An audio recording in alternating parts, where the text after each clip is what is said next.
Sergeant David T. Johnson, 25, who was killed with 3 other U.S. soldiers in southwest Niger. Photo Getty Images. U.S. President Donald Trump has been branded insensitive after reportedly telling the widow of a soldier killed in northwestern Africa that he knew what he signed up for. The U.S. president, who has been criticized for not immediately reaching out to relatives of the 4 soldiers killed in Niger nearly 2 weeks ago, telephoned the wife of Army Sergeant David Johnson below on Tuesday to offer his condolences.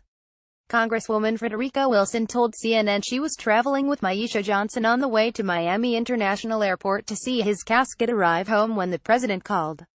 She said Mr. Trump told Mrs. Johnson, "Well, I guess he knew what he signed up for. But when it happens, it hurts anyway." They were astonished, Ms. Wilson told the New York Post. "It was almost like saying, you signed up to do this, and if you didn't want to die, you shouldn't have signed up." The Democratic Congresswoman from Florida said the call lasted about 3 to 5 minutes and the only words that the widow spoke to Mr. Trump were "thank you" at the end. "It's so insensitive. He should not have said that. He shouldn't have said it," Ms. Wilson told reporters. She later tweeted, "Sergeant David Johnson is a hero. Donald Trump does not possess the character, empathy or grace to be President of the United States." Mrs. Johnson has a 2-year-old son, a 6-year-old daughter, and is expecting a 3rd child in January. Footage showed the casket arriving at the airport, draped in the American flag. Mrs. Johnson can be seen leaning over it, her body shaking as she sobbed. The president has been embroiled in a political fight over his response to the deaths of American soldiers. Defending his record of contacting relatives of slain American soldiers, he said, "If you look at President Obama and other presidents, most of them didn't make calls. A lot of them didn't make calls. I like to call when it's appropriate, when I think I'm able to do it." The comment triggered an immediate backlash, with the U.S. president later softening his claim when challenged a second time. Mr. Trump fueled the row further on Tuesday on Fox News Radio, saying, "You could ask General Kelly. Did he get a call from Obama?" John Kelly, a Marine general under Obama, is Mr. Trump's chief of staff.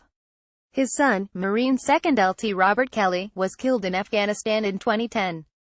A White House official said Mr. Obama did not call Mr. Kelly after his son's death, but did not say whether the former president reached out in some other fashion. Separately yesterday, Mr. Trump backed away from a bipartisan deal from 2 U.S. senators to stabilize Obamacare by restoring subsidies to health insurers, one day after signaling his support for the plan. The agreement reached by Republican Senator Lamar Alexander and Democratic Senator Patty Murray would continue billions of dollars of subsidies to insurers for 2 years to help low-income Americans obtain medical coverage. Mr. Trump last week announced that he would end the subsidies, potentially creating chaos in the 2018 health insurance markets set up under Obamacare. Meanwhile, a second U.S. federal judge has blocked Mr. Trump's latest effort to restrict citizens from 8 countries from entering the United States, dealing another legal blow to the administration's third bid to impose travel restrictions. U.S. District Judge Theodore Chuang in Maryland, in a ruling filed overnight, said the plaintiffs challenging the policy were likely to succeed in proving that it violated the non-discrimination law to the extent that it bars entry by immigrants on the basis of nationality. Mr. Trump's bid would have taken effect this week, but was blocked on Tuesday by a U.S. federal judge in Hawaii in a separate challenge. Irish Independent.